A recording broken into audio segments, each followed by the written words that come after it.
Fíjate si podés compartir pantalla. Teóricamente deberías poder, pero si no, avísame. Déjame que...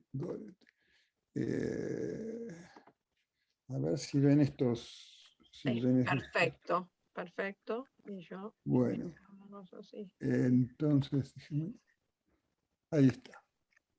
Entonces, bueno,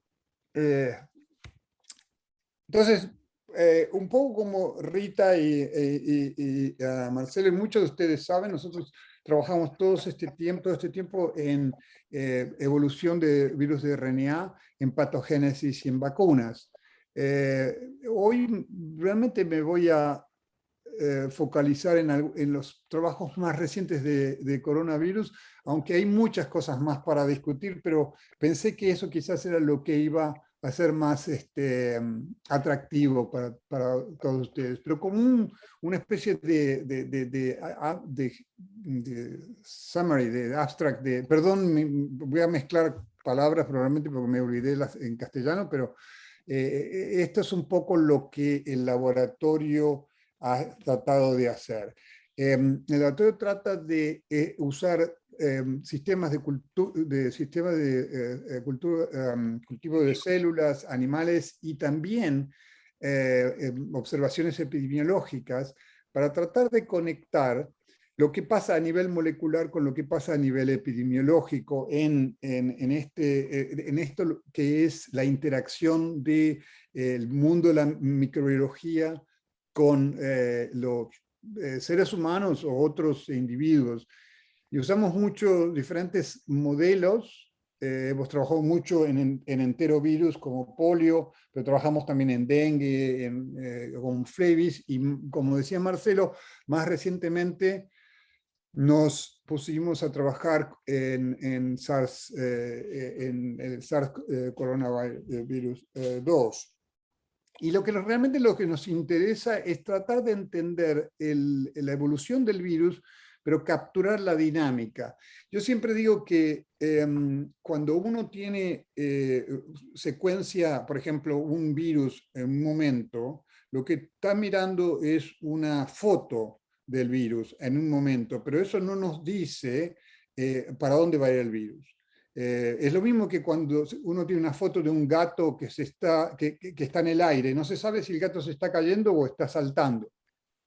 Pero si uno tiene una serie de fotos que permiten mucho mejor definir la trayectoria del animal, del gato. En este caso, entender la trayectoria y la dinámica de la evolución del virus nos permitiría, yo pienso, empezar a hacer predicciones, quizás no de cuál es la próxima pandemia, pero sí para dónde va a salir, para dónde va a ir el SARS y cómo podemos tratar de anticipar y estar ahí con algún tipo de intervención. Y muchas de estas cosas, obviamente uno puede estar mirando a nivel epidemiológico qué pasa, pero todo esto está pasando a niveles celulares o subcelulares o moleculares. Entonces es esa conexión de los mecanismos a diferentes niveles del proceso de infección que nos permite tener entender mejor cómo funcionan las cosas y quizás tener una mejor idea de cómo intervenir, en el caso de virus patogénicos, cómo podemos hacer para prevenir la enfermedad. Pero una de las cosas que creo que va a ser el tema central de esta conversación es que yo creo que la mayor parte de los virus y de las bacterias son beneficiosas para nosotros. Nosotros no podemos vivir sin ellas. Eso está emergiendo como un concepto muy claro en el caso de las bacterias. Pero yo creo que los virus son parte de esto. Y la pregunta es, ¿podemos cambiar el carácter patogénico de un virus para que nos sirva para hacer algo? El ejemplo más claro son vacunas atenuadas, donde uno domestica un virus patogénico para que sea inmunogénico. Van a ver que esto, que parece muy abstracto, al final se convierte en algo concreto. Y en particular, En vacunas, hemos estado trabajando por muchos años en polio. Y el lunes tuvimos una reunión con la gente de WHO y de Gates Foundation, y nuestra vacuna ya la pusieron en 70 millones de personas. Entonces, quizás es el producto más concreto que uno puede mostrar, ¿no? Pero empezó de entender las bases moleculares de la infección. Y es súper satisfactorio cuando uno tiene una idea y puede lograr hacer algo que tiene un beneficio directo para la gente. ¿Puedo hacer una pregunta, Raúl? Sí. ¿Vos desarrollaste una vacuna contra polio? Sí. Y la pregunta que te hago, con total ignorancia de ciudadano más que de científico, te voy a preguntar, porque no es mi especialidad, existiendo las vacunas, la Sabin, por ejemplo, que recibimos todos nosotros, ¿por qué hubo la necesidad de hacer otra vacuna? Es una buena pregunta. El problema de la Sabin es que es una vacuna increíblemente efectiva, fácil de dar, porque es oral, ¿no? A nosotros muchos nos dieron el cubito de azúcar, ¿no? Claro. Entonces cualquiera lo puede dar, no necesitas... El problema es que a medida que la campaña de erradicación de polio mundial se aceleró desde los fines de los 80, muchos de los casos de los virus wild type que estaban circulando y causando parálisis, cerca de 200.000 parálisis por año, bajó a números muy, muy, muy bajos, a 100, 1000 parálisis por año de niños, causado por virus endógenos, lo que llaman el virus wild type, el virus que circula. Y se empezó a ver que la vacuna revertía y era la causa de la mayor parte de los problemas de parálisis asociado con polio. Entonces la vacuna era muy buena cuando había una gran número de casos producidos por el virus wild type. Pero cuando eso bajó, ahora la vacuna en sí misma era el problema. Entonces uno puede decir, bueno, nos movemos a una vacuna como inactivada, como la de Salk o de RNA. Pero el problema con esas vacunas es que no previenen la transmisión del virus. Lo que hacen es previenen la enfermedad. Y te agradezco la pregunta y espero que esto sea una forma para estimular otras preguntas. Te agradezco mucho la pregunta porque esto es central a lo que quiero hablar hoy. Si vamos a controlar esta pandemia, necesitamos tener un tipo de inmunidad que previene la transmisión del virus. Y yo estoy casi seguro de que la vacuna que estamos usando ahora no lo hace. Reduce la probabilidad, pero no lo previene. Y por eso se siguió usando la vacuna oral de polio, porque esa induce una inmunidad de mucosas, previene la transmisión del virus. Pero con el problema de la asociación de la reversión de esas vacunas, había muchos casos asociados con la vacuna, y lo que nosotros hicimos fue relativamente simple cuando lo mirás después de haberlo hecho, y que fue estabilizar el virus genéticamente. Lo pusimos dentro de como una jaula evolutiva. Entonces el virus no se puede mover más, no puede evolucionar, y los resultados son espectaculares, porque, o sea, nunca nos hubiéramos imaginado que iba a funcionar tan bien. Pero bueno, eso es charla para diciembre. Cuando vaya te cuento eso. Bueno, entonces... Acá está anoche me puse a mirar para simplemente como introducción, dónde están los casos, el número de muertes y el número de vacunaciones mundialmente. Y lo que uno ve es que hay picos. Los picos dependen un poco de la intervención humana, si los gobiernos están bien organizados.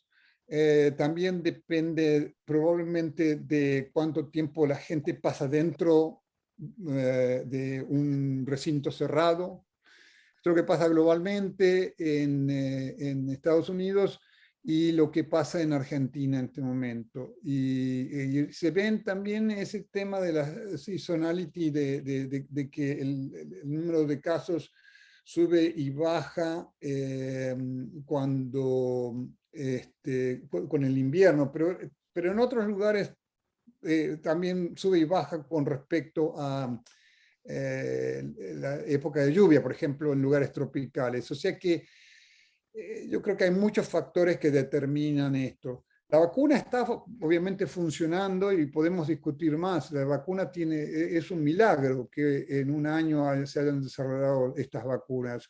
Es un milagro cuando uno lo mira sin entender que estas vacunas se estuvieron desarrollando por 15 años. Y acá, de nuevo, algo que ustedes todos vamos a compartir todos, lo sabemos, pero es importante decirlo, es que el 95% de la inversión en ciencia se debe tirar a la basura, porque es la única forma de empujar ciencia. Y el 5% que va a ser productivo va a ser tan espectacular que va a pagar por todo el resto de la investigación. Eso con respecto a un monetario, pero con el efecto que puede tener. Todas estas vacunas parten de estudios que nunca uno hubiera anticipado el efecto que iba a tener 10 años atrás. Hay muchas anécdotas interesantes de la gente que estuvo trabajando en esto por mucho tiempo. Una de ellas, bueno, no voy a hablar de esto, pero bueno, sí, lo cuento porque total estamos entre amigos. Resulta que cuando yo estaba, cuando estábamos todavía en Campomar Ingevi, se estaba separando eso, estaba mi amigo Dani Boskovoynik trabajando en lípidos y nos pusimos a trabajar en ver si podíamos mejorar la transformación de células usando liposomas. Y esto vamos hablando 30 años atrás. Entonces nos pusimos a hacer y transformábamos DNA con liposomas. Y hicimos liposomas con el éter que decía Dani que fumábamos al lado y todo eso. Cuando llegué a Massachusetts, al MIT, me dije, acá esto lo podemos usar acá para transformar este RNA de polio dentro de las células. Y compré lípidos, fosfolípidos y no sé qué cosa. Y vino David Baltimore un día a decirme, ¿y para qué compras esto? Y yo le digo, bueno, mi broken English, ¿no? Le digo, no, porque estaba por pensar, no, esto no es interesante. Estamos hablando de 30 años atrás. Pero ese tipo de cosas podrían haber, bueno, es lo que se usa ahora en la vacuna de RNA, ¿no? Así que nosotros lo inventamos primero. No. Bueno, el tema para mí central del laboratorio es esa dinámica de evolución y solamente para recordarles, los virus con los que uno se infectan no son los mismos virus que colonizan diferentes órganos. En realidad cada órgano es una especie de nicho ecológico distinto y el virus se tiene que adaptar a ese nuevo nicho ecológico. Eso es lo que hemos estado trabajando. Una de las cosas que determinan los nichos ecológicos es el sistema inmune del órgano. Si uno está en el pulmón se defiende de los microorganismos o los trata de controlar muy diferentemente que si es el hígado. Entonces, entender esos nichos ecológicos ha sido una cosa importante.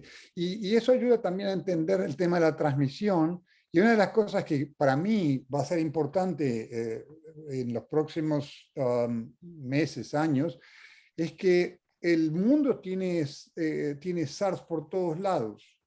Entonces, la pregunta es, ¿cómo va a evolucionar ahora el SARS cuando empiece a confrontar la inmunidad preexistente en gente vacunada? Y son cosas que nosotros todavía no... O sea, hay modelos matemáticos tratando de predecir eso, no sé cuán buenos son, veremos. Pero creo que eso va a ser la nueva fase de esta pandemia. Ya estamos viendo algunas de esas cosas. y lo vamos a discutir. En este caso, por ejemplo, que empiecen a surgir nuevas variantes que reemplazan las cepas anteriores. Por ejemplo, acá tenemos de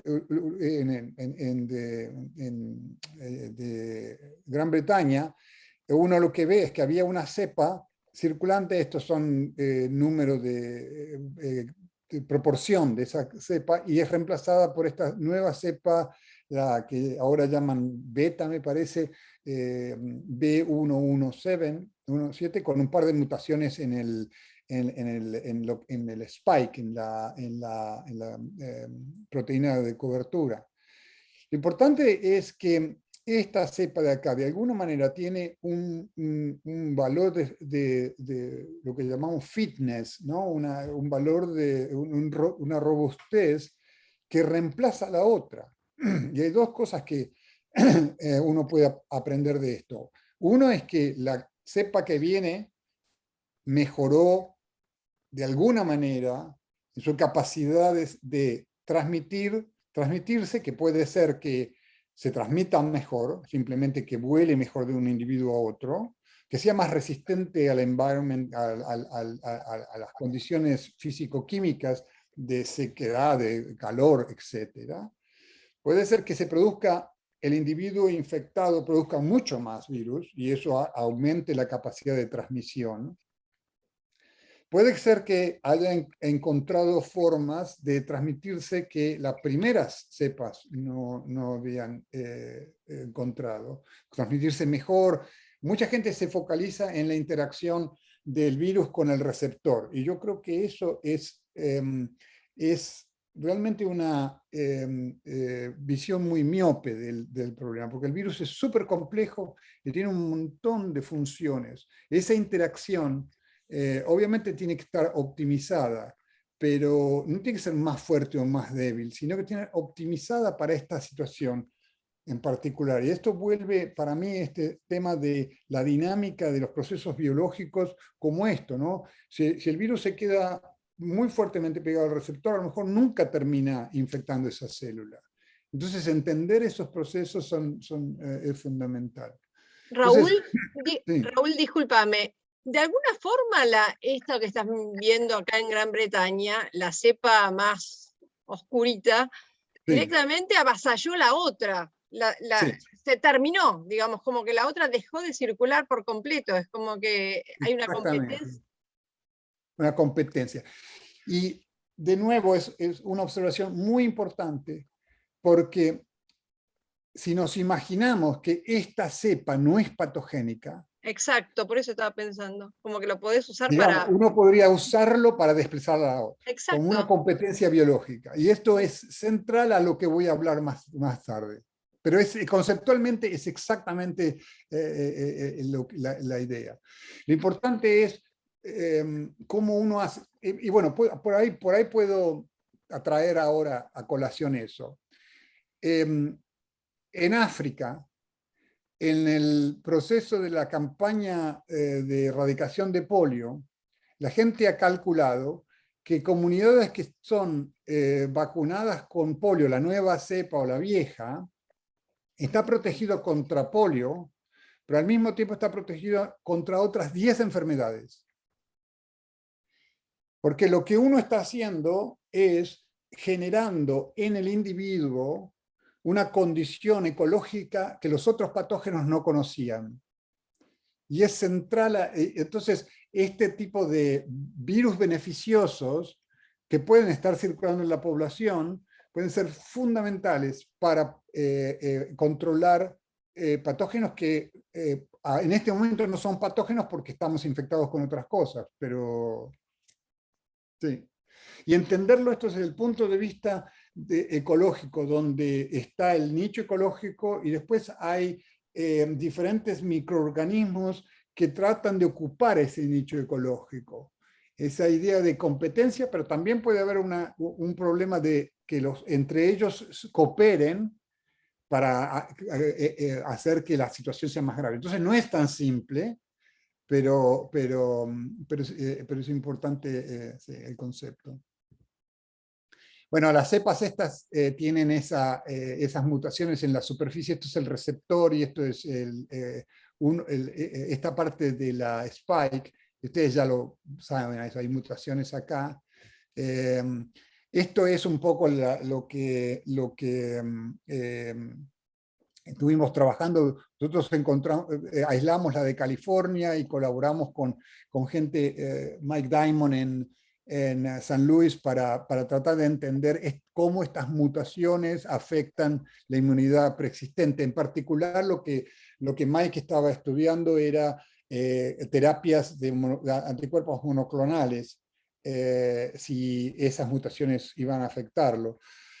Y lo afectan, lo bajan. En el caso de California, lo que nosotros mostramos es que baja hasta 10 veces la eficiencia de la vacuna, ¿no? Y eso se sabe. Lo que pasa es que si tu vacuna produjo, digamos, 1500 de anticuerpos neutralizantes, ahora va a estar 150 si bajó 10 veces, pero todavía te protege.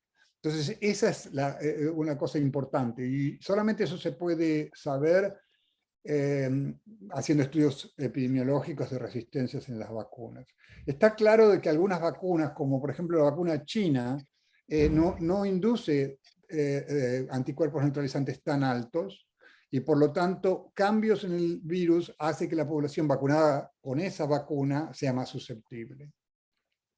Una cosa que parece importante, y vuelvo a traer esto, es que lo que está surgiendo es, la gente se ha focalizado en lo que se llama el receptor binding motif acá, pero en realidad esta otra región, el N-terminal domain de la spike, tiene un montón de mutaciones que también afectan la neutralización y afectan la biología del virus. Es muy difícil. Lo que nosotros hacemos mucho, lo hacíamos ya con Gerardo Kaplan en el INGEVI, es producir de estos virus de RNA cDNAs que después podemos rescatar el virus, ¿no? Entonces uno puede hacer un montón de estudios de mutaciones, engineering el virus usando ese cDNA. El problema con coronavirus es que tiene un genoma de 30 kbs, o sea, 30.000 bases, que comparado con HIV o polio, que son 10.000 bases, 7.000 bases, el hecho de que es tanto más largo es mucho más difícil de trabajarlo. Y en este momento hay 4 o 5 laboratorios en el mundo que pueden hacer este tipo de estudios. Entonces, es importante hacer estos estudios porque uno no sabe exactamente cuál mutación está haciendo qué cosa. Entonces, realmente disecar este grupo de mutaciones que aparecen en las nuevas cepas es muy importante. Así que nosotros estamos trabajando en eso, y hace una semana por primera vez sacamos virus infecciosos de estas clonas, así que estamos bastante excited, vamos a ver qué pasa. Pero esto es en una proteína de 28 proteínas del virus. Y esta proteína es esa, la S acá, pero hay un montón de proteínas accesorias. En azul acá son las proteínas estructurales, la N, la M, la I, son las que forman el virión, pero las que están en gris son accesorias, son proteínas que se producen, open reading frames que se leen para producir proteínas, y todas estas tienen alguna función en modular el fitness del virus y la virulencia. Y además también estas dos open reading frames, el 1A y 1B, son donde están las proteasas, las polimerasas, las helicasas. Todo es acá. Hay un montón de funciones que lo que hacen también es modular el nicho ecológico del que hablábamos. Estos virus, es un concepto que nosotros hemos estado jugando con ese concepto hace un tiempo. Estos virus tienen una gran capacidad de mutagénesis. Entonces, cuando uno muta una proteína, a veces consigue cosas beneficiosas que eventualmente se seleccionan, pero a veces pierde una función importante. Entonces, si ustedes piensan en un minuto, un virus que vive en el mosquito por 3 semanas y después salta a un mamífero y vive otras 2 semanas ahí. Quizás el sistema inmune del mamífero y los supresores que el virus evolucionó para lidiar con el sistema inmune del mamífero no los va a necesitar cuando está en el mosquito. Entonces la pregunta es ¿cómo hace para mantenerlos? Si mutan tanto, si producen tantas lesiones, ¿cómo hace para mantenerlos? Entonces el concepto que tenemos es que el virus decora proteínas fundamentales como la polimerasa, con dominios que tienen una función extra. Entonces, todas estas proteínas, la proteasa, la helicasa, la polimerasa, tienen una función primaria que es hacer replicar al virus, el genoma del virus.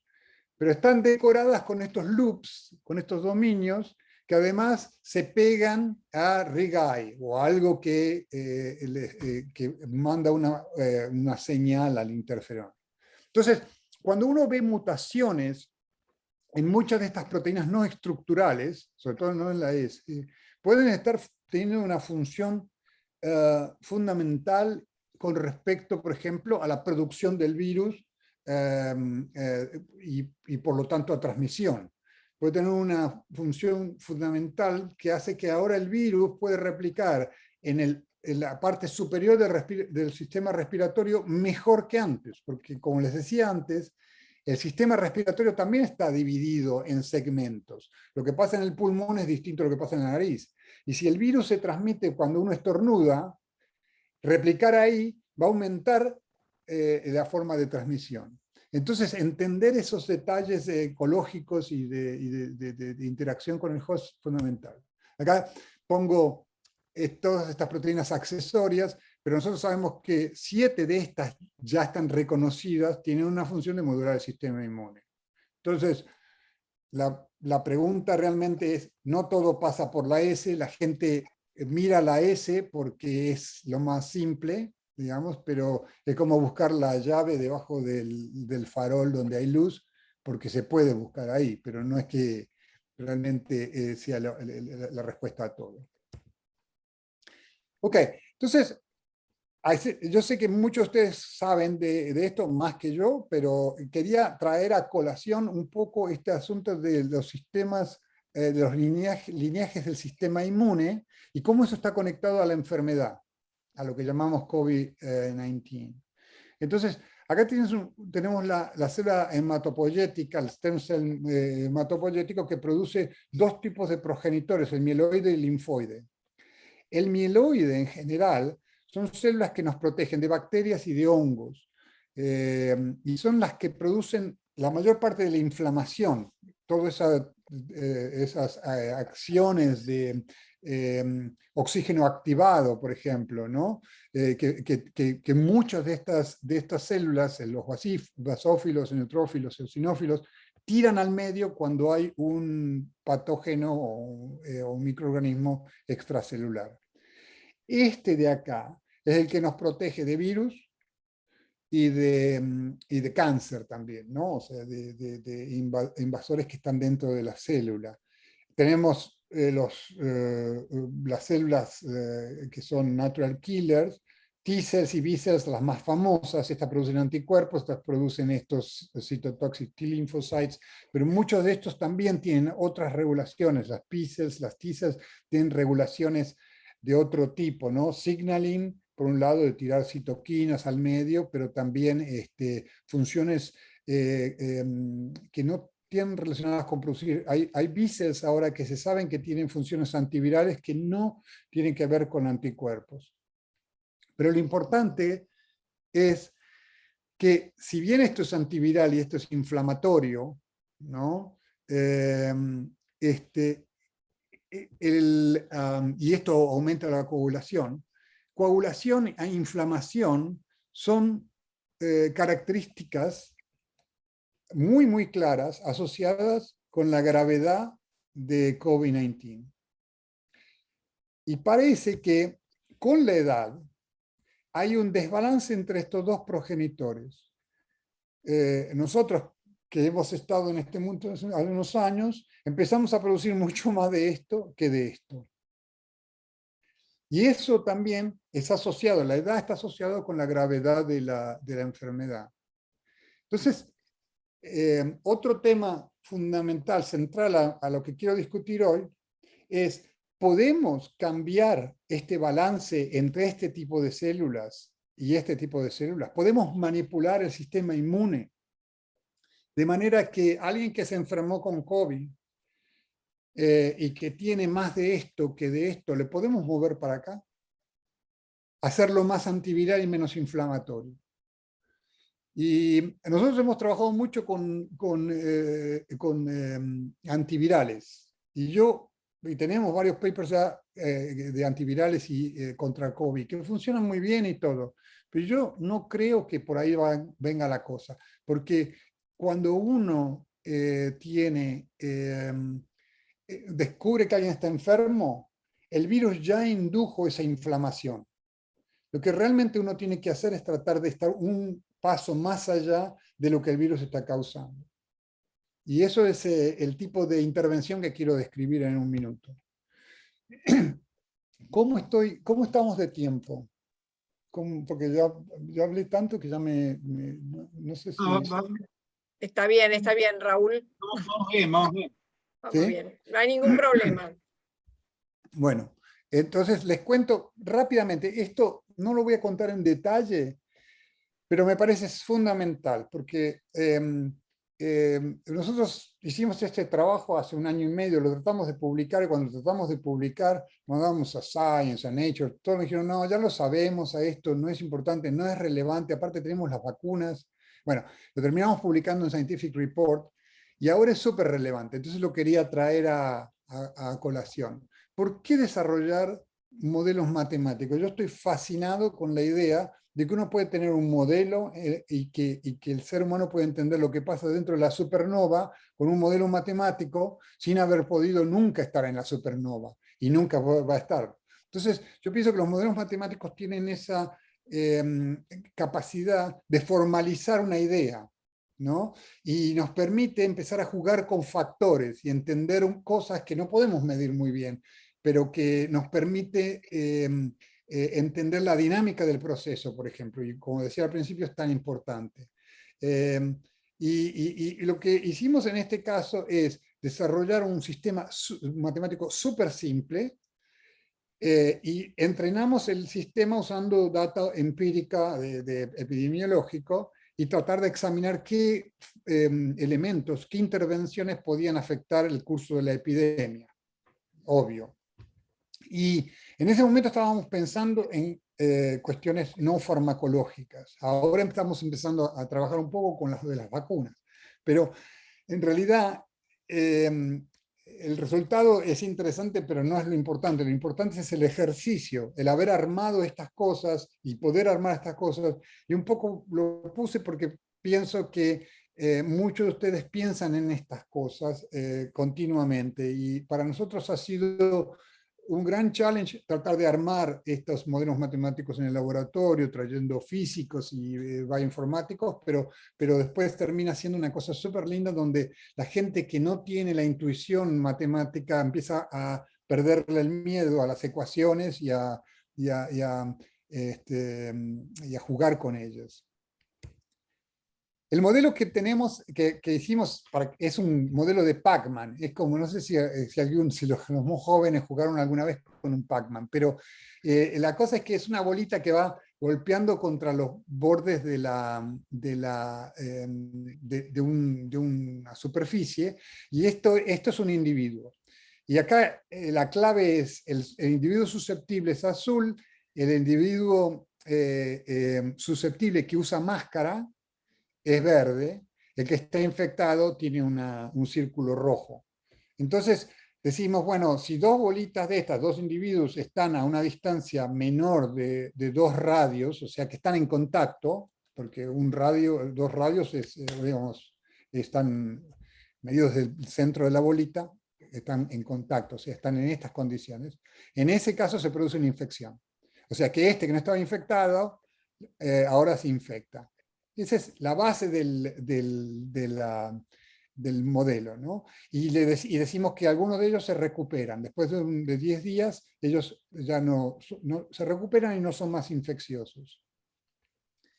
Y lo importante es medir la probabilidad de infección. Entonces tenemos en la ecuación un factor alfa que decimos de que aunque estén en contacto, tienen 1 en un 4 la probabilidad de que este lo infecte a este. También todo esto fue entrenado con mediciones experimentales, o sea que más o menos coincide con lo que se ve experimentalmente. Pero lo que te permite hacer esto es decir, ahora vamos a ponerle a la población que 10 personas usen máscara y 10 personas usen social distancing. Entonces te permite analizar eso y tratar de hacer una predicción. Por ejemplo, lo de las máscaras también. Nosotros dijimos que si la probabilidad de infección es 0.25 en este caso, si uno ahora está verde, está usando máscara y está infectado, esa probabilidad baja por un factor de 0.05, o sea, mucho más baja. Y lo contrario, o sea, si ahora el que usa máscara es el que no está infectado, ¿cuál es la probabilidad de que vos te infectes de alguien que no está usando máscara, ¿no? Entonces acá tenemos el que no está usando máscara, acá está el que está usando máscara, ¿cuál es esa probabilidad? Y de nuevo, hay un factor de 0.15 que disminuye la probabilidad de infección. Estos números también se pueden jugar, esos factores se pueden jugar y ajustarlos dependiendo de cuánta data nos está dando. Y supongo que cuando venga delta, o sea, delta tiene un alfa diferente, ¿no? Entonces todas esas cosas se pueden ajustar. Pero eso te permite visualizar esto, en este caso, en una movie, ¿no? Una película. Acá lo que vemos, lo que estamos mirando es, en este caso nadie usa máscara, son todos azules, no hay verdes. Hay uno que está infectado acá.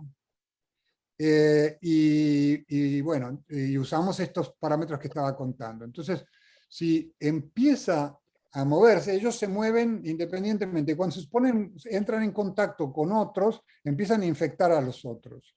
Y algunos se recuperan, este ya se recuperó pasó 10 días, y entonces toda la población termina siendo una población cerrada. Esto podría ser en una cárcel o en uno de estos, ¿cómo se llaman? Cruceros, ese tipo de cosas. Pero se puede extender a grupos más grandes.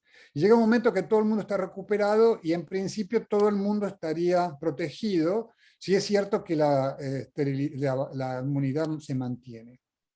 Ahora, ¿qué pasa si movemos? Lo importante acá es que este número, que estos son números de casos por día, la curva azul, y en la negra es números de casos totales. Y la pregunta es, lo importante inicialmente fue que cuando uno tiene muchos casos, lo que pasa es que el sistema de salud, los hospitales, están sobrepasados, ¿no? Entonces la idea es cómo hacemos para bajar esta curva, que no haya tantos casos por día, ¿no? Entonces, a ver qué pasa con la... Acá lo que estoy mostrando es un caso donde tenés 40% de la gente usa máscara, así que hay gente que está en verde, y acá 80%. Y bueno, de nuevo, el mismo tipo de movie, en cambio, acá hay algunos con máscara y algunos, y acá hay más gente con máscara. Y las curvas finales son bien claras. Usas máscara, no solamente, en este caso, con 40% de la gente usando máscara, todo el mundo se va a infectar, pero el pico es un poquito más panzón, más chato. Y con 80% de nuevo, el pico azul es más bajo. Y eso tiene una implicación con respecto a salud pública muy importante. Y probamos la otra cosa. Hicimos un modelo para social distancing, porque queríamos saber qué es más importante, social distancing o máscaras, o la combinación de los dos. Y acá para modelar social distancing, lo que hacemos es, se mueve libremente, pero hay algunos que están quietitos en su casa, no se mueven. Entonces la probabilidad de encontrarse es menor. A ver si en la movie esta la pueden ver. Ven que hay algunos que no se mueven acá. Hay algunos que se mueven y algunos que no se mueven. Esto es con un 40% de gente usando social distancing, como estamos haciendo hoy nosotros, que estamos todos en... Pero de todas maneras hay gente que se va a mover y gente que va a venir a visitarnos y gente que tiene que contactar a otros y las infecciones continúan. Y terminó siendo de que si uno mira todo esto, termina siendo de que social distance también afecta hacia dónde va la epidemia, pero no tanto como las máscaras. Entonces ese es el mensaje. El mensaje está acá. Es que si nadie usa esto es social distancing, 0, 40, 80, y estos son máscaras, 0, 40 y 80. Las máscaras solas, sin social distancing, flat la curva, permite que no haya esas crisis de salud pública, aunque no haya social distancing. O sea, que uno podría mantener la sociedad funcionando sin tener las consecuencias negativas de social distancing. Obviamente, si uno combina 80% de social distancing con 80% en verde de máscaras, entonces uno controla la epidemia, pero no todo el mundo se puede dar ese lujo. Entonces, yo creo que como las vacunas, uno podría superimponer ahora el tema de la vacuna. La vacuna también baja el título, también protege al que, no solamente de enfermedad, pero de transmisión, parcialmente, pero lo hace.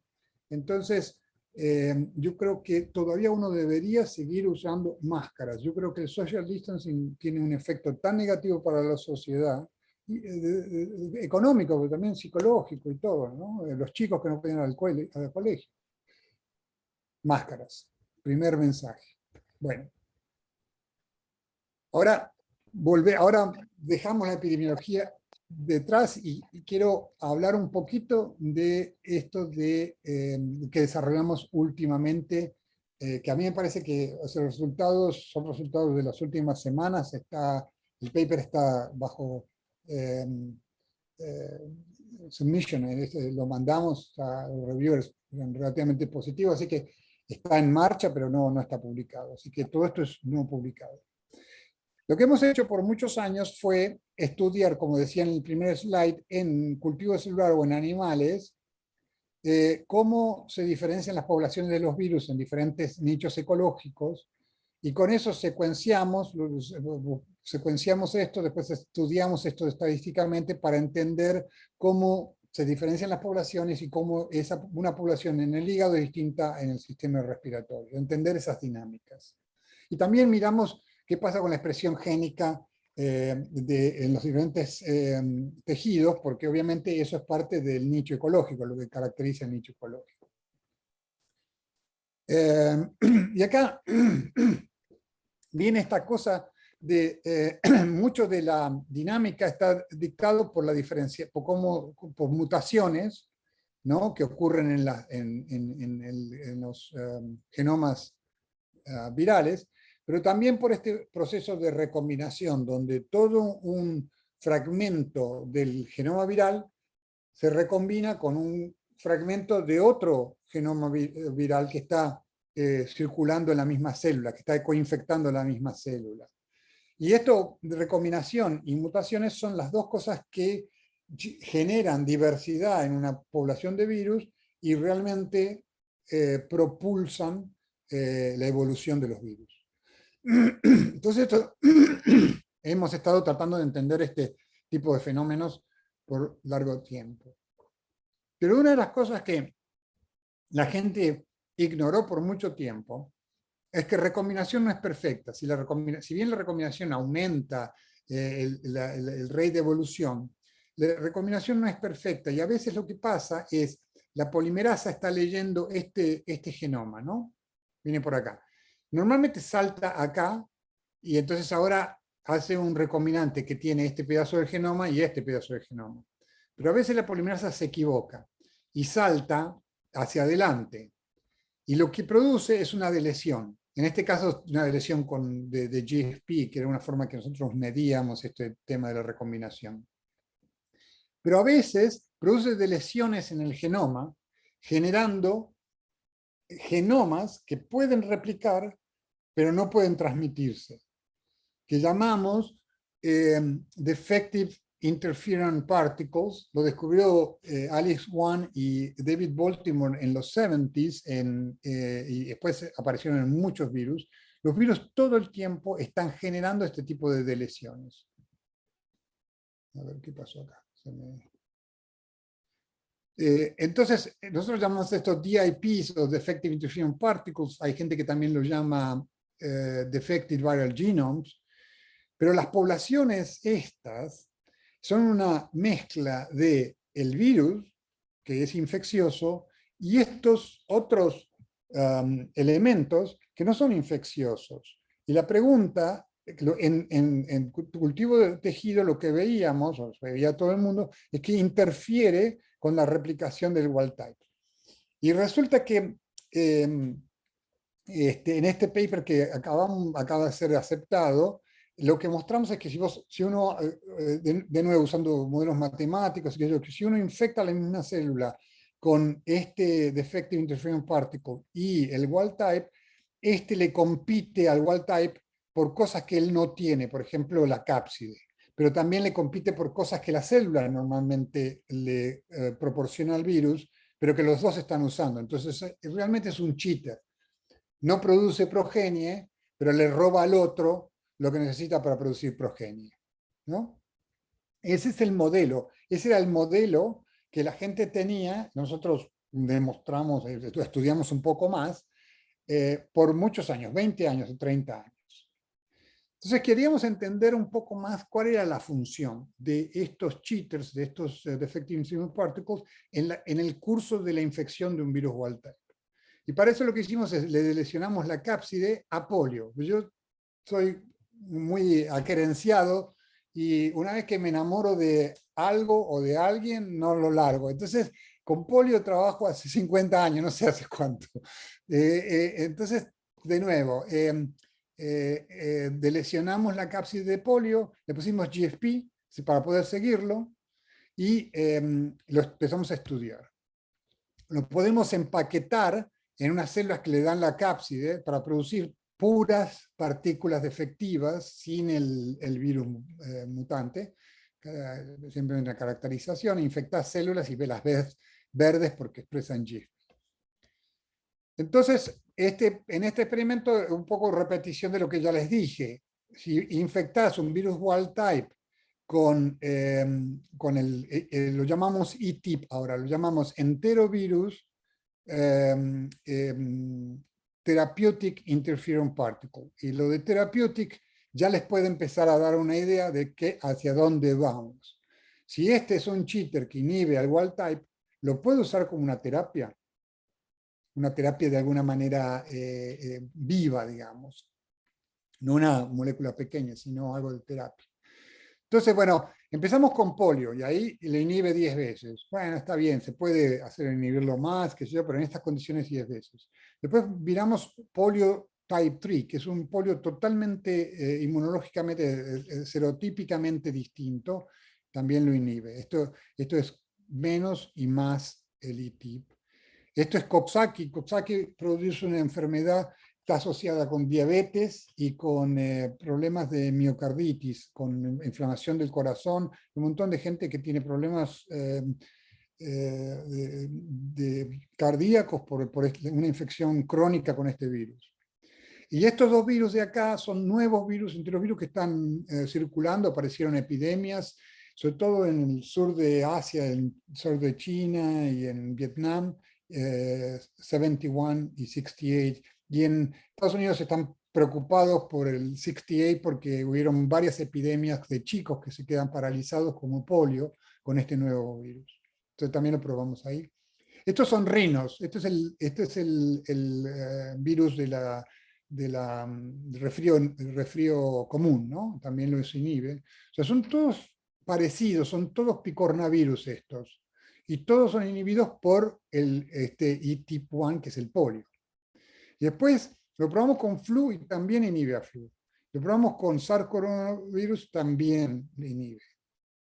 Entonces, este primer resultado sugiere que los E-types pueden estar generando algo que no es competencia directa por algo que el polio y el E-type necesitan, porque estos virus son muy distintos, el corona es distinto, el flu es distinto, estos también son bastante distintos. Entonces empieza a surgir ese concepto de que quizás lo que está haciendo el E-type no es compitiendo directamente por cosas para replicación, pero hacer algo más. Entonces después los probamos en animales. ¿Puedo hacer una pregunta? Sí.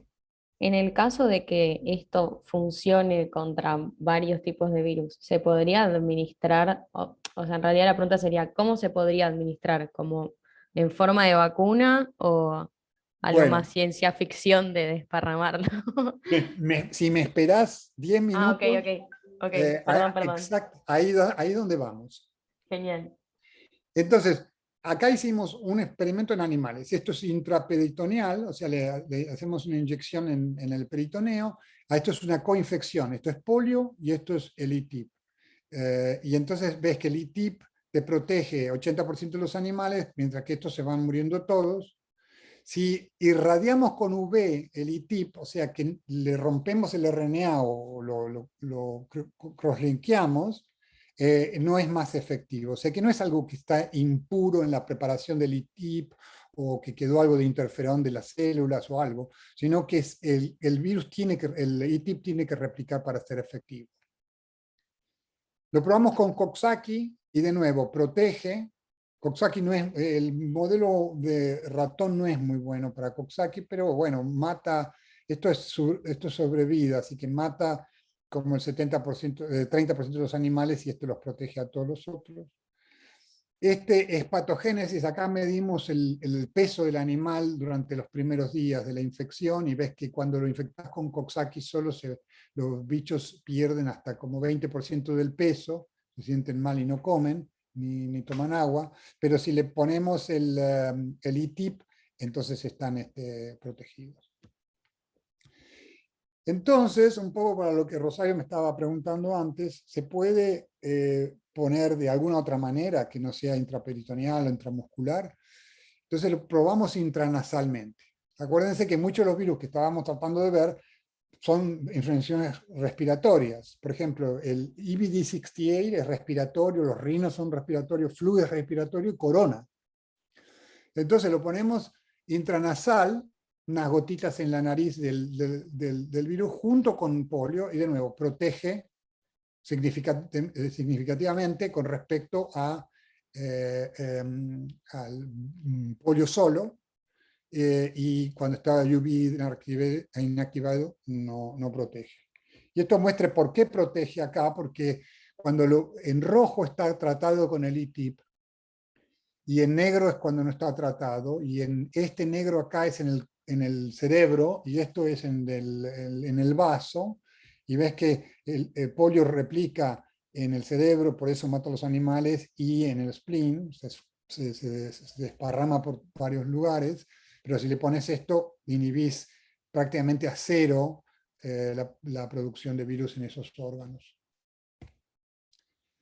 Esto es importante, porque claro, si esto es una terapia, ¿cuánto tiempo dura la terapia? O sea, si uno lo puede darle esto a alguien que se vaya por ahí y estar protegido por un mes. Bueno, lo que vemos es que uno tiene buena protección por 48 horas y a las 72 horas esto ya no protege más esta infección. Acá el experimento es, le das el E-type antes, 2 días antes, y después challenge al ratoncito también intranasal con el virus wild type. ¿Está protegido? No está protegido. Y terapéuticamente podemos iniciar la infección con polio, esperar o 24 horas o 48 horas y tratarlo, y de nuevo, hay una cierta protección, no es tan buena, pero hay alguna protección. O sea que dependiendo en estos ratones, estos modelos de ratón, las infecciones son un poquitito más rápidas que en humanos. Puede ser que haya una ventana de oportunidad terapéutica en humanos que sea mejor que acá. Pero digamos, uno podría decir que entre 48 y 24 horas después de la infección esto podría funcionar. Acá hacemos lo mismo con Coxsackie y con flu, y de nuevo, lo ponemos a las 24 o 48 horas y están todos protegidos de Coxsackie, y acá iniciamos la infección con flu. Esta es una cepa patogénica de flu adaptada al ratón, y a las 24 horas le ponemos el TIP y lo protegemos. Este está protegido y este no. O sea, que lo que veíamos en el cell culture se mantienen los animalitos. Pero ahora viene lo más espectacular, que es cómo funciona esto. Si esto no funciona por competencia, ¿puede ser que esté modificando la respuesta inmune? Entonces el experimento acá es, probamos las partículas encapsidadas por proteínas del virus en esas células paquetadoras, y probamos una nueva modalidad. Y esto es lo que hacíamos con Dani Boskovoynik. Estos son lípidos que los mezclamos con el RNA. Esto es lo mismo que hacen con la vacuna de Moderna y de Pfizer, ¿no? Pero lo diferente para nosotros es que nosotros lo ponemos intranasal. No lo ponemos intramuscular, pero lo ponemos en la nariz del bicho. Y esperamos 24 horas y hacemos una secuencia de RNA, de RNA-seq, para ver qué genes se expresan, y esto es en el pulmón. Y lo que vemos es que hay un montón esto es comparado, en gris es los genes que vemos expresados en el uninfected, en el que no está infectado, y en rojo los que, bueno, perdón, me equivoco, esto es el logaritmo base 2 de los tips, del tip infección con respecto a MOC. Estos son suprimidos y estos son activados, y esto es lo mismo, pero para el que los pusimos con lípidos, que llamamos lipid nanoparticle. Y lo que vemos es un montón de genes en rojo que corresponden a genes que son estimulados por interferón 1. O sea, son todos genes antivirales que se inducen cuando el sistema de interferón tipo 1 se activa. O sea que la propuesta del modelo es que el ITIP lo que hace es crear una condición ecológica en el sistema respiratorio donde hay una activación del sistema de antiviral. Raúl, ¿puedo hacer una pregunta? Sí. ¿Qué pasa con los lípidos solos, sin el RNA? Ah, sí, eso cuando digo MOC es lípidos solos. Sí, Okay. buena pregunta. Okay. Ahora vas a ver algunos controles también, pero sí, cuando digo MOC está mal expresado, es empty o cápsides, ese experimento no lo hicimos. Cápsides irradiadas no lo hemos hecho, pero lo que hemos hecho es lípidos vacíos comparados con lípidos con RNA. Claro, ok, gracias. Y acá hay una demostración donde el sistema de interferón 1 realmente es importante para la protección. Acá estamos usando unos ratoncitos que lo llamamos IFNAR, son de interferón A receptor. Esto es un receptor que reconoce todos los interferones de tipo 1, el alfa y todos el beta y todos los alfas. Hay como 15 alfas. Todos vienen a través de este receptor. Entonces este ratoncito tiene un knockout de este receptor, y ven que con el tip o sin el tip, interperitoneal o intranasal, no están protegidos. O sea, claramente el interferón es necesario. ¿Dónde replica? ¿Cómo funciona esto? Yo les conté que esto no tiene cápside. O sea que una vez que uno pone el tip, va a replicar en algún lugar, pero después no va a poder pasarse a otros lados. Entonces este experimento claramente muestra que el virus, el E-tip replica en algunas células de esta zona acá de la nariz, que es lo que llamamos el upper respiratory tract, que se llaman turbinates nasales. Y, y cuando miramos en el cerebro, por ejemplo acá en el spinal cord o en el spleen, el virus, este es un experimento un poquito distinto porque estamos haciendo intramuscular y co-infection, porque acá queríamos ver si las proteínas producidas por el virus wild type podían movilizar al replicón. Porque obviamente uno quiere estar seguro de que esto es safe, ¿no? Que esto es seguro, y hay muchos enterovirus co-circulando cuando uno trata a alguien. Entonces, a lo mejor uno podría movilizar el E-tip a otro órgano causando algún problema. Entonces queríamos ver esto. Entonces usamos el ratón más sensible, que es el que no tiene interferón, que no está protegido por el E-tip. Hicimos una coinfección muscular y vemos que el E-tip replica en el músculo, pero y el virus wild type se va, que replica pero empieza a caer con los días el E-tip, pero este sigue creciendo porque este puede, en negro está el virus wild type. Y el virus wild type también puede ir al spleen y crecer en el spinal cord, pero el E-tip no se moviliza. Así que eso de cierta forma nos da un cierto grado de tranquilidad con respecto a esto de la movilización, pero hay mucho más que tenemos que hacer para mejorarlo con respecto a safety. Por ahora estamos simplemente haciendo lo que llamamos un proof of concept de que esto puede funcionar. Un ratito más, pero ahora vienen un par de cosas interesantes. Esto es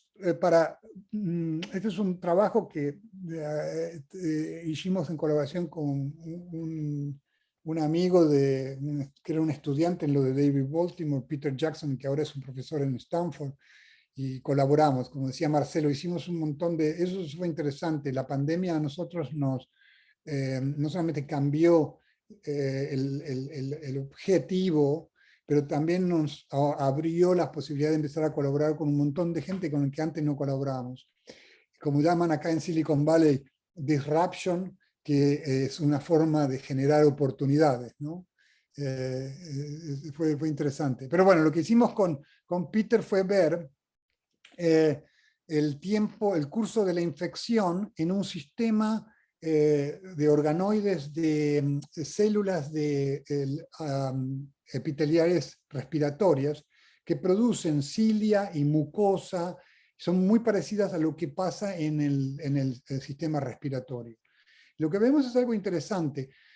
Si uno mira las 24 horas, uno ve una celulita ahí verde. Esto es mirando con un anticuerpo contra el spike y otro contra la N. Ven que hay una celulita ahí, no sé si la llegan a ver. A las 48 horas hay una celulita ahí, pero no hay un spread en todo el virus no se está spreading en todo el coso. Solamente a las 48 horas pasa eso, que empiecen a ver esta spread. Y esto es lo que me refería, que a lo mejor uno tiene una oportunidad de tratar y evitar que el virus spread si uno trata con estas terapias que modifican el ecosistema inmunológico. Entonces está ese cambio de 6, 24, 48 horas, recién empieza a haber otras células infectadas. Entonces, ¿qué pasa? Resulta que el virus se pega a las cilias. Estas son las cilias de este sistema. Y ahí vemos, estos son virus. Los virus entran y bajan a través de la mucosa asociados en la superficie de la cilia. La cilia tiene unas proteínas motoras que mueven receptores. Entonces el receptor lleva al virus hasta la base de la célula y ahí eso es lo que pasa entre las primeras 6 y 24 horas. Pero lo que es espectacular es lo que pasa a las 48 horas. Empieza a aparecer una nueva organela, que son estas microbilas. Microbilis son como otra organela en la superficie, que es una evaginación de la membrana citoplasmática, mucho más chiquita, no sé si la ven, pero ahora empieza a producir estos networks, y es el virus el que induce esta roseta de microvillis. Y eso está totalmente decorado con el virus, y cuando evitamos que estas microvillis se producen inhibiendo una quinasa que se necesita, el virus no se transmite. Infecta la primera células y después no se transmite al resto del epitelio. Entonces, con Peter estamos tratando de ver si hay formas de inhibir esas quinasas para reducir el spread. Pero les decía todo esto porque todo esto obviamente pone una linda figura con respecto a lo que pasa en esa superficie de mucosa. Pero estos organoides no tienen sistemas inmunes, así que no hemos estudiado en este sistema. Pero lo hemos estudiado en el ratón. Entonces, la pregunta fue, ¿el ITIP protege contra SARS en cultivo celular? Va a proteger también en el ratón. Entonces, estamos usando un ratón transgénico que tiene el receptor de SARS, lo ponemos intranasal al ITIP, o sea, es un pretratamiento, en este caso, infectamos con el virus y vemos producción viral. Y acá estamos mirando unidades infecciosas, como plaque forming units, por gramo de tejido, en el pulmón y en el cerebro. Y ven que hay una gran disminución de 2 o 3 logs de la producción viral, y también eso se refleja cuando uno mira RNA por RT-PCR, también se ve que esto lo inhibe bastante bien. Si uno mira ahora el tema microscópico, acá estamos viendo el pulmón, en este de acá arriba. Este es animales tratados con lípidos solos, mock infected. No, esto es no infectado con el virus, esto está tratado con el lípido solo y esto está infectado con SARS, y a los 3 días y a los 6 días vemos estas placas de células infectadas de SARS, tanto con la N o con la S. Si lo tratamos con el ITIP, a los 3 días vemos un par de celulitas ahí, pero totalmente protegido, y a los 6 días no vemos más nada. En el cerebro es un poco distinto, porque estos ratones transgénicos expresan el receptor en todos los órganos, entonces estos ratones se mueren muy rápidamente porque el virus va al cerebro y los mata, porque SARS se convierte en un virus neurotrópico, que no es lo que se ve en los humanos. Pero bueno, de nuevo, a los 3 días se ven algunas células infectadas, neuronas,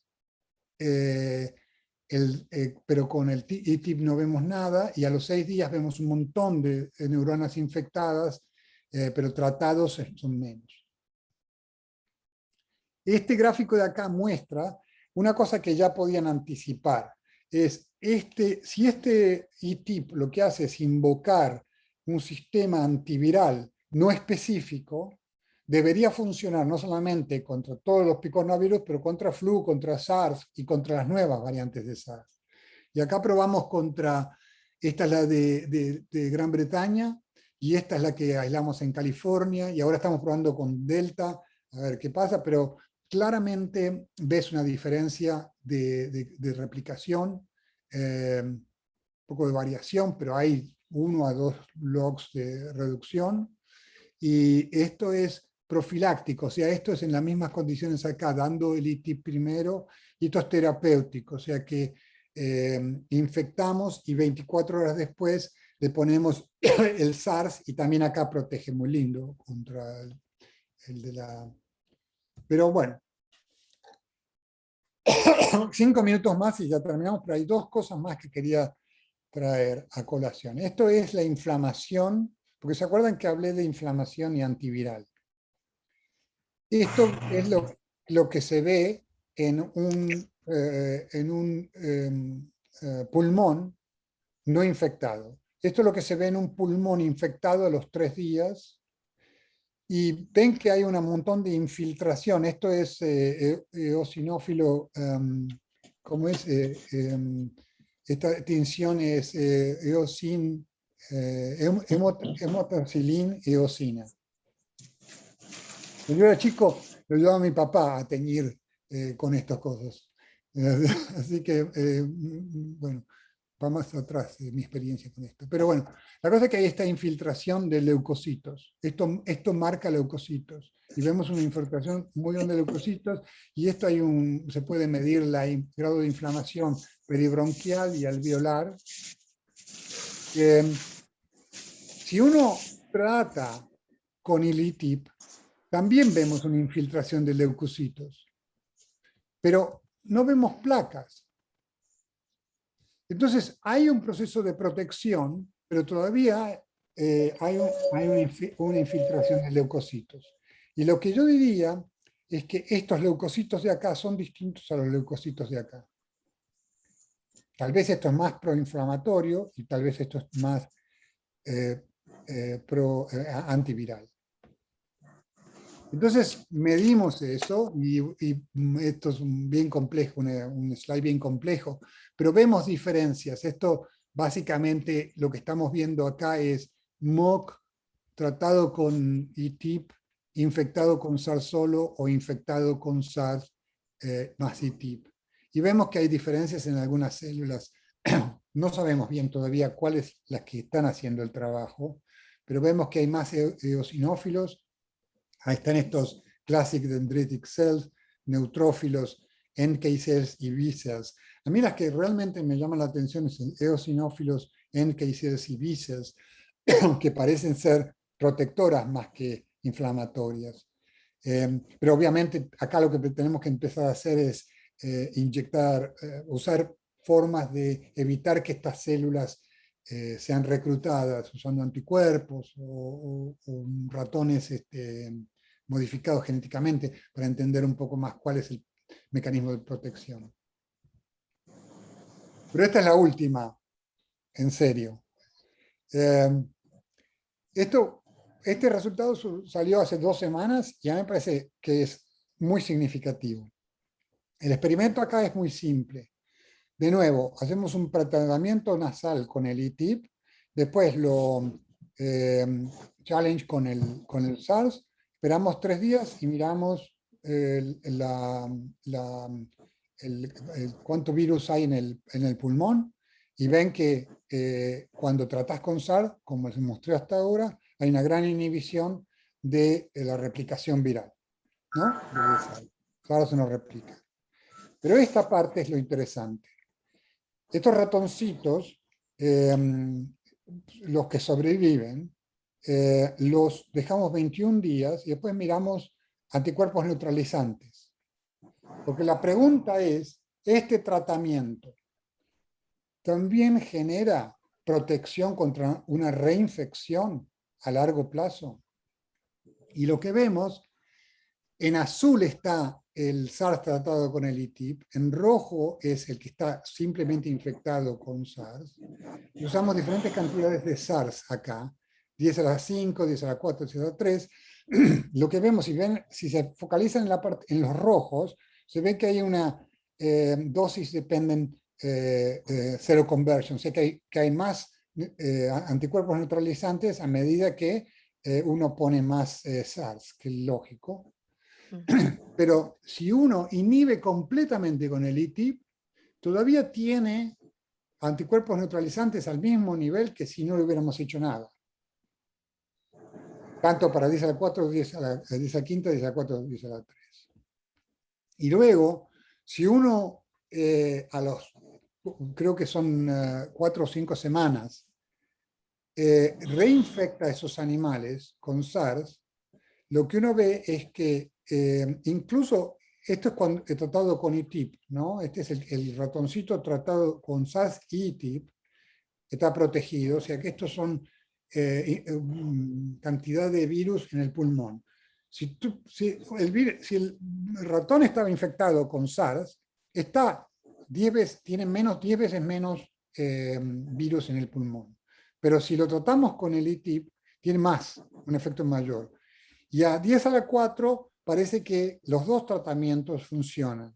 Parece que esto es como una buena cantidad de virus para generar una buena cantidad de inmunidad natural.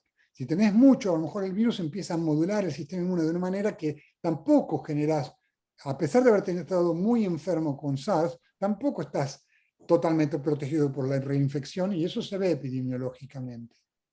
Si le pones muy poquito virus, no estás protegido ni con la infección normal, un poquito, pero con el ITIP ya no estás protegido.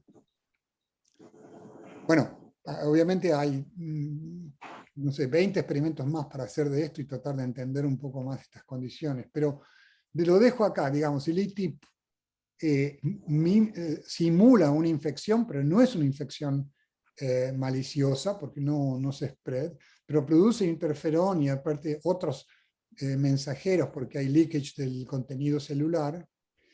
Y si bien la infección está restringida al turbinates nasales, a la parte superior del sistema respiratorio, se produce unos efectos que no son autónomos, probablemente mediados por citoquinas y células que se mueven de un lado a otro, ¿no? A lo mejor hay células linfoides que van al lymph node y después al pulmón. Lo que lo estamos viendo es protección en pulmón, a pesar de que la infección fue acá. Se puede usar profiláctica y terapéuticamente. Y además esto parece boost el anticuerpo. Así que bueno, esa es la historia esta. Acá hay que usar máscaras y bueno, este tema de la infección como un proceso evolutivo muy interesante.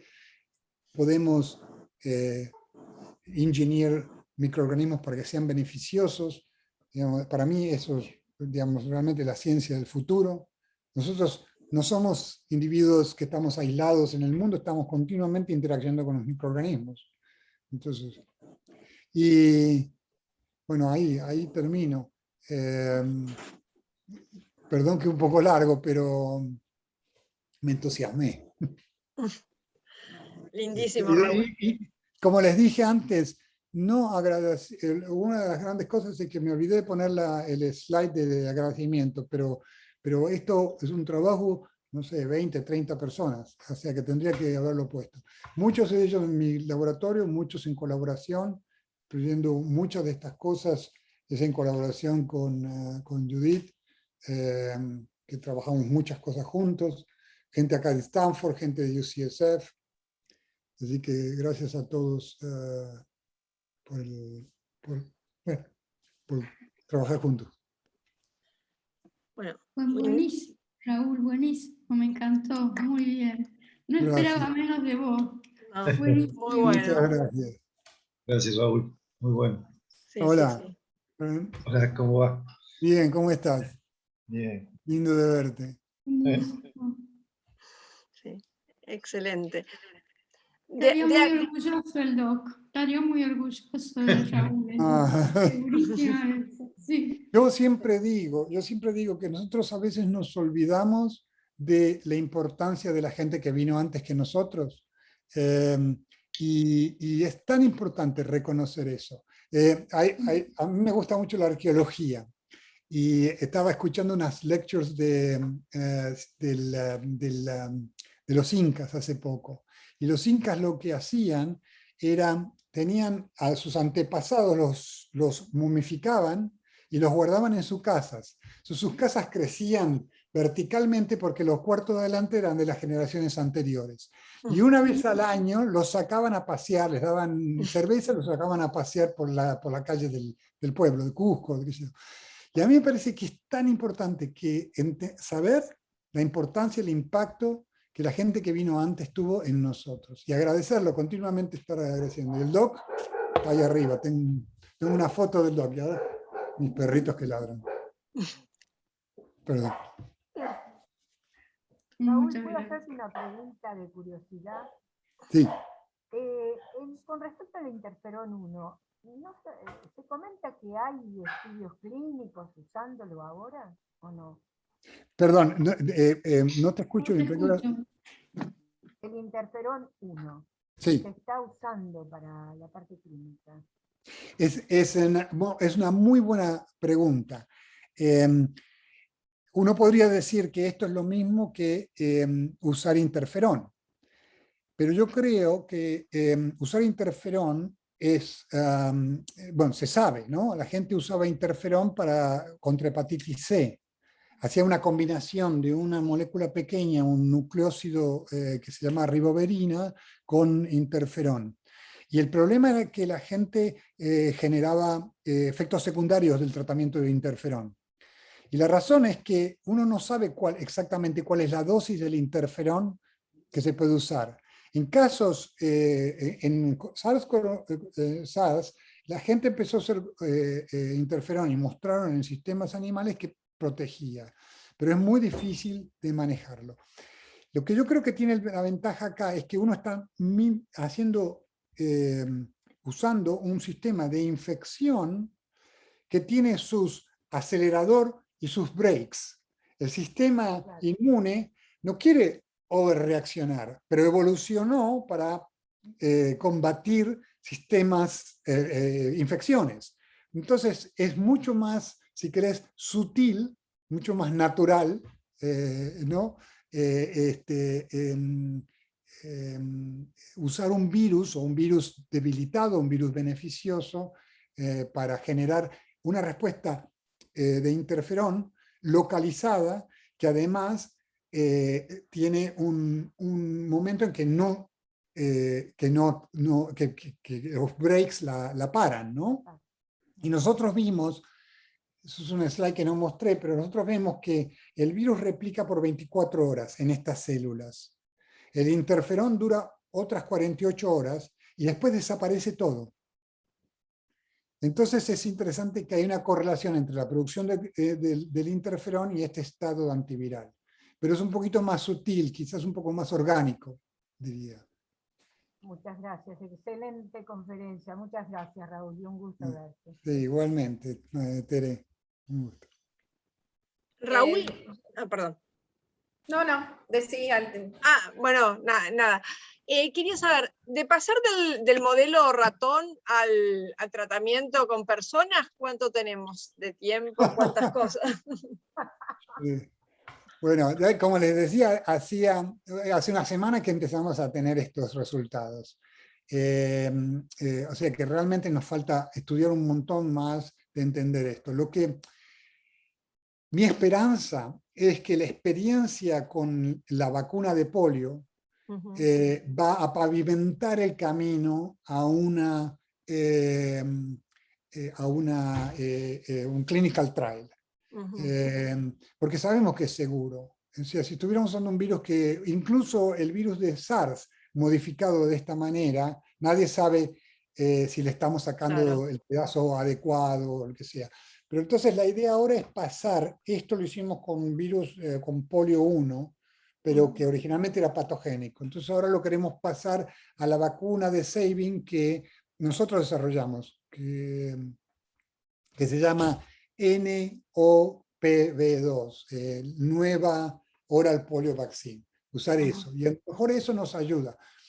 Vamos a ver, cuando salga este paper supongo que va a haber gente interesada en explorar esto. Y ¿quién me preguntaba? Rosario me preguntaba, o alguien, que cómo le íbamos a dar a esto, ¿no? Yo pienso que si uno lo puede dar intranasal con unas gotitas en la nariz, eso también es una ventaja, ¿no? Es una ventaja que uno podría tener porque no necesitas realmente un doctor. Entonces, bueno, esas son cosas que queremos usar como forma para ver si lo podemos explorar más, sí. La otra cosa es que esto, bueno, ahora tenemos la crisis de SARS, pero digamos, si esto realmente funciona en general para virus respiratorios, sería interesante seguirlo estudiando a pesar de que la crisis de SARS pase, ¿no? Claro. Karina. No, quería preguntarte, porque bueno, quizá me perdí, pero digamos, estas partículas que vos estás usando, digamos, la idea es inocularlas por sí solas, digamos, como una medida terapéutica. ¿Cuál sería la estrategia, cómo usarlas, ¿no? Yo pienso que si uno está si esto es completamente seguro, ¿no? Y no molesta a la gente, es mejor que usar máscaras, no te molesta para nada. Uno podría pensar que si vas a trabajar al hospital y vas a ver pacientes y qué sé yo, te das unas gotitas a la mañana, ¿no? Y al día siguiente te das de nuevo. Entonces eso podría ser una forma. La forma me parece más probable de usarla inmediatamente es si tenés síntomas de infección, usar esto podría ser beneficioso si lo puedes agarrar temprana la infección. Si la infección te notas que te estás enfermando y que hay gente que estaba en tu casa, había alguien enfermo, entonces como prevención, bueno, eso sería más terapéutico, pero temprano. Cuanto más temprano se pueda dar, mejor. Y sería, pero en general, sería contra, en este caso, SARS-2, porque es lo que está de moda, pero sería aplicable a todas las demás virosis, digamos, respiratorias superiores. Exacto, y yo pienso yo no sé si esto puede ser utilizado. A mí lo que realmente me interesa es entender cómo funciona, porque una vez que entendamos cómo funciona, lo podemos mejorar. Yo creo que el concepto de virus beneficiosos, bacterias beneficiosas, es fundamental. Por ejemplo, en Australia están regando el environment con mosquitos infectados con una bacteria, Wolbachia. Y eso hace que los mosquitos sean refractarios a dengue, ¿no? Entonces ahí hay una interacción entre una bacteria y un virus. Bueno, ese concepto es el creo que deberíamos explorar, entender, etc. Digamos, y estoy inventando, pero digamos, si lo querés hacer como más específico, digamos, de alguna virósica en particular, digamos, porque en realidad vos tampoco sabés si con estas partículas tenés una protección, digamos, a largo plazo, digamos. Bueno, viste algunas alteraciones a nivel de células B, pero quizá es como esa célula B que no es tanto adaptativa, sino intermedia entre innata y adaptativa. Pero, digamos, si uno lo quisiera hacer más específico, podrías poner o utilizar estas partículas, ETIP era que se llamaban, tus partículas junto con, por ejemplo, no sé, algún virus inactivado o alguna, digamos, algo específico, no. ¿Cuál leíste, Migrant? Ok. No. No. No, exactamente. No, eso es lo que lo que estamos estudiando en este momento es la capacidad adyuvante de estos cuando lo pones en presencia de un antígeno. Y tenemos datos que claramente demuestra que podés mejorar la vacuna de Moderna porque la hacemos intranasal, mucosal immunity y usamos menos RNA. O sea que sí, exactamente. La otra cosa que tú preguntas, me parece que la pregunta de Karina tiene que ser una inspiración para el resto, porque Karina dice, no, yo no sé, estoy inventando, y es una pregunta increíblemente interesante y además me hace pensar a mí que, como yo decía al principio, cada órgano es un nicho escalógico distinto y la respuesta inmune en ese órgano es distinto. Entonces, a lo mejor uno puede usar este tipo de estimulaciones, pero dirigidas a un órgano en particular, ¿no? Si uno dice, quiero tener protección del hígado, a lo mejor uno tendría que decorar el RNA con un lípido que esté dirigido hacia esas células. Eso sería lindo, ¿no? Eso ya viene bien químico y sintético, ¿no? Sí. No, y aparte, bueno, es el hecho que también decías que, digamos, una respuesta exacerbada al principio no es tan buena, también es lo que se está viendo de que hay mucha, digamos, actividad y células linfocitarias que tienen ya y receptores inhibitorios que inhiben la propia respuesta, así que si uno pudiera disminuirlo, sería mucho mejor. Sí, exactamente, y lo de las células B que vos mencionaste es exactamente así, es que células B tienen función de producir, son famosas por producir anticuerpos, pero en realidad tienen funciones variadas que nosotros no entendíamos antes, ¿no?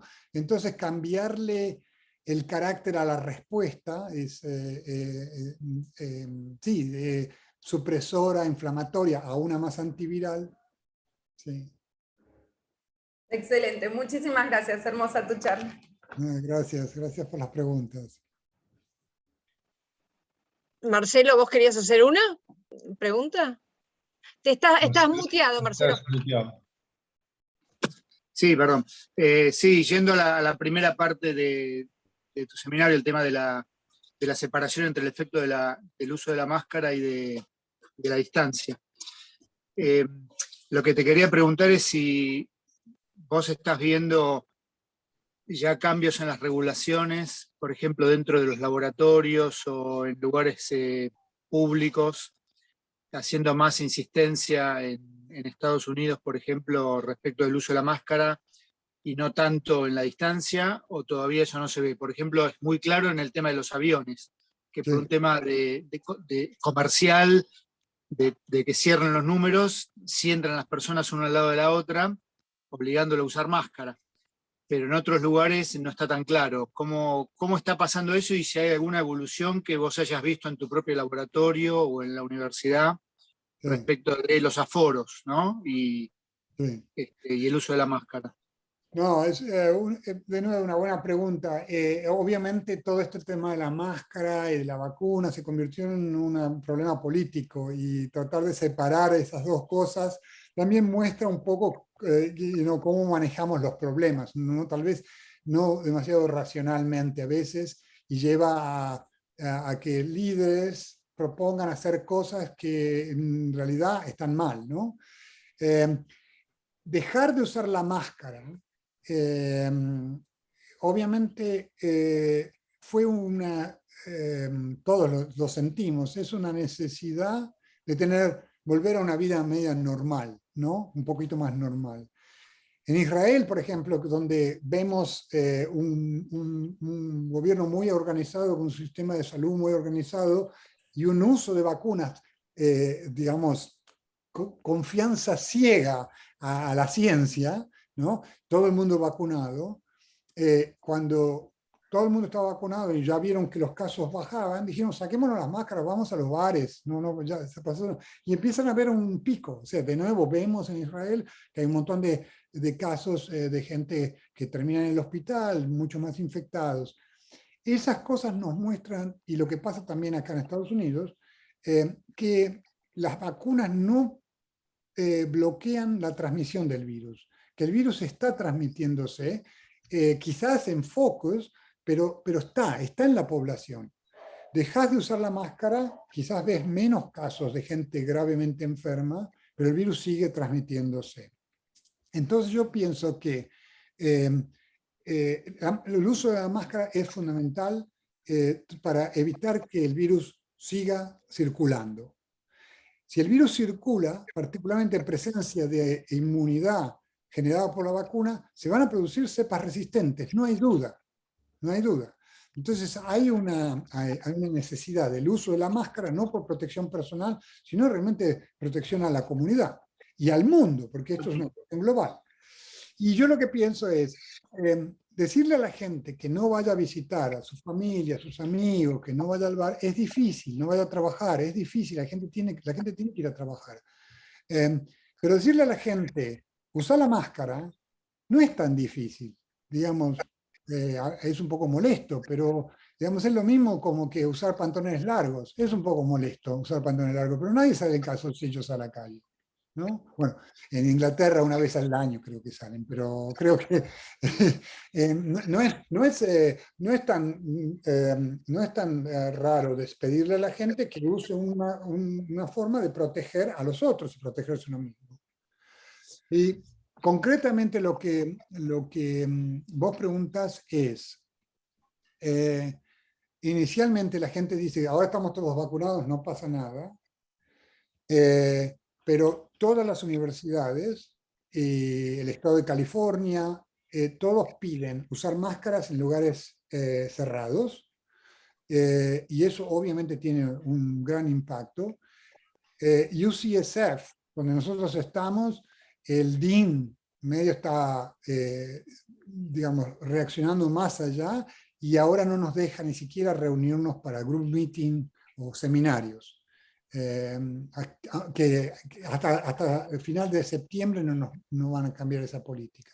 Pero otros lugares como UC Davis y Berkeley tienen clase, y Stanford va a tener clases con máscara, y quizás un poco más disperso, con una densidad menor.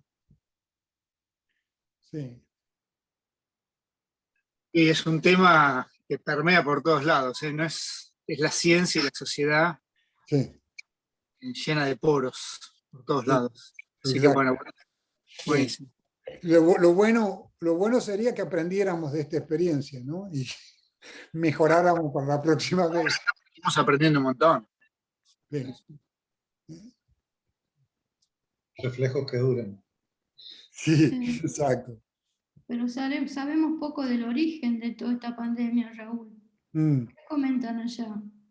Bueno, está toda esa controversia si es que se escapó. Yo creo que no está engineer, como lo dicen, pero está esa controversia del tema de si se escapó de un laboratorio chino. Los chinos tienen esa cosa de ser muy secretivos, es una sociedad muy complicada, y no tenían las mejores condiciones.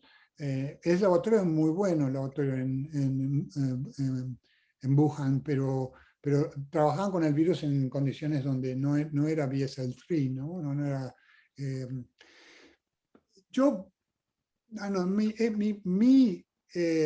mi impresión es que no es algo que se escapó accidentalmente de un laboratorio. Porque yo pienso así, yo pienso que si se escapó de un laboratorio es porque alguien agarró el virus y lo amplificó, ¿no? Entonces ahora hay un centro de infeccioso más importante que la gente que está caminando por la calle. La gente que está caminando por la calle también tira virus sin ninguna protección, en ningún biosafety level, ¿no? Entonces, lo que tendría que haber pasado es que alguien llegó al laboratorio con el virus, lo puso en cultivo, amplificó el virus, y entonces ahora la gente del laboratorio es infecciosa y sale del laboratorio e infecta a otra gente. Pero el detalle es que este virus no crece en cultivo celular. Si hay 5 o 6 líneas celulares que la gente usa para crecer virus. Uno quiere aislar un virus, usa Vero, usa Gila, usa un par de células que están pasando por. Si esas células no tienen el receptor y la proteasa, ¿viste cuál es? Nunca me acuerdo el nombre, es súper complicado. PTSS2 o algo así se llama la proteasa. Si no tenés esas dos proteínas en la superficie de la célula, estos virus clínicos patogénicos no crecen. Pero obviamente estas células no existían ahí. Nosotros, por ejemplo, cuando aislamos los virus clínicos, los ponemos en estas células que tienen el receptor y el correceptor. Pero si lo ponemos en Vero, en un pasaje, el virus toma mutaciones que lo hace completamente atenuado. Ya no infecta a los ratones y no es infeccioso en humanos ni nada. Así que mi sensación es que no es que el laboratorio ese no hizo las cosas bien, pero tampoco es... que hay que estudiarlo seguro, porque digamos, el efecto negativo de ignorar arrogantemente que esto puede haber pasado puede ser enorme. Entonces hay que estudiarlo y tener data concreta de que esto no pasó. Pero mi sensación es que no pasó eso. El tema es conseguir data concreta de los chinos. Me llama la atención que justo salió de ahí, ¿no? Que está justo ese centro de viral tan importante. Ahí, pero hace poquito salió un paper, creo que en una revista importante, que los chinos negaban el lab leak. Sí. Pero bueno. Pero es cierto que, yo conozco muy bien a la gente que originalmente negó esto de forma rotunda y arrogantemente. Yo los conozco, son compañeros, así, colegas. Y ellos reaccionaron así porque también les pusieron trabas para trabajar con flu antes. Y tuvieron muchos problemas. Yo pensé que habían aprendido de esto. Y ahora pensaron, uy, si nos dicen esto, y estas teorías conspiratorias, vamos a no poder trabajar más en esto. Y, digamos, con buena razón, no querían ser, que les cortaran la posibilidad de seguir trabajando, ¿no? O sea, era importante el trabajo que hacían. Pero su reacción fue un poco miope, ¿no?